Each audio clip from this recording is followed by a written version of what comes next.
Aaron, Senator from Mexico, thank you very much. Yes, absolutely. Thank you. Senator Ernst. Thank you, Madam Chair, and of course, Ranking Member Bozeman. It's nice to see you again, Chairman Benham. Thanks so much for being with us.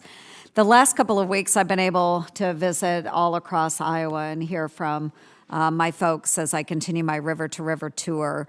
And as I've mentioned here before, one question that continues to come to me is, when will Congress come together and pass a farm bill? So I hope we get around to that. Our farmers and rural communities really deserve a 5-year piece of legislation that will provide us with some certainty and addresses the needs of rural America. And I do applaud the House for coming together in a bipartisan way. Chairman G.T. Thompson did a great job there in the House Ag Committee. And I do hope that we can come together here in the Senate and have a bipartisan bill as well. But since we're here, we'll get back to the subject at hand. And Chairman Benham, as you know, the Supreme Court had recently ended its term, and it handed down a number of decisions potentially impacting your agency's functions. So the Loper and Bright versus Raimondo ruling rightfully overruled the doctrine of Chevron deference, while SEC versus Jarchese said the Seventh Amendment entitles the defendant to a jury trial when the SEC seeks civil penalties for securities fraud. So how does the agency plan to apply the Supreme Court's decision reversing Chevron? Thanks, Senator, for the question. Certainly, we continue to look at the decision and understand the importance of it, and we will certainly do everything to comply with the decision.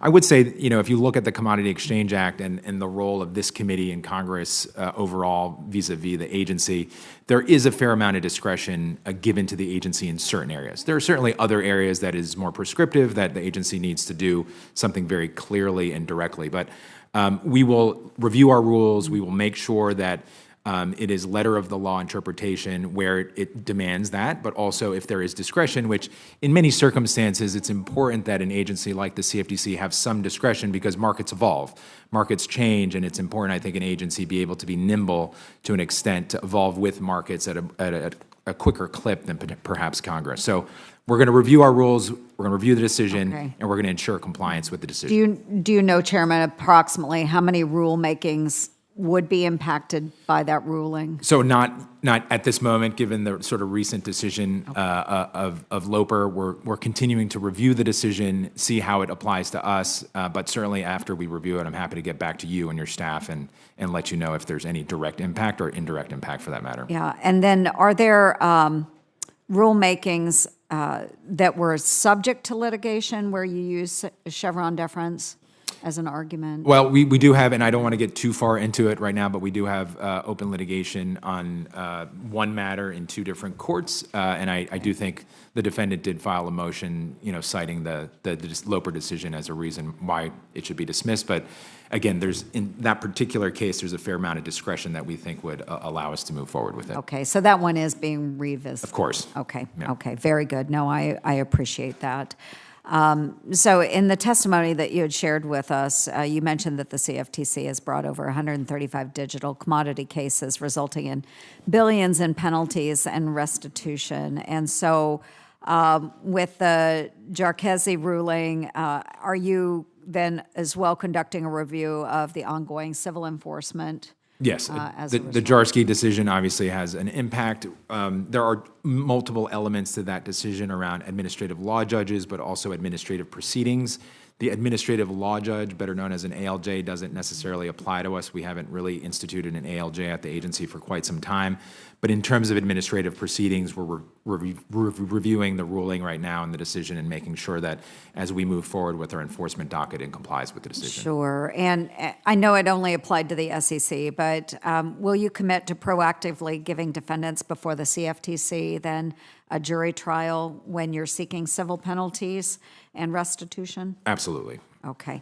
Well, I really appreciate it. I'm a little running out of time, I guess, but I appreciate your forthright leadership as well on these issues. I truly appreciate you coming in front of us today. Thank you, Chairman. Thank you.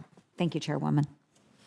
Thank you very much. Let me also mention, I am anxious to get a bipartisan farm bill done and would certainly welcome anything Senator Bozeman wants to say, but we have a section-by-section bill that I've put out that is the English language version of the text given to that will be given to CBO, but it's a full section-by-section bill. Would welcome your engagement and involvement because we need to be negotiating this and getting it done. And while I met with the chairman as early as this week in the House and appreciate his work and so on, I did indicate that his bill shortchanges our commodities in the Midwest, which I've also shared with you. So we've got some work to do together to be able to do something that will more accurately reflect the interests and states of the members of the committee. And I'm anxious to do that as soon as possible. So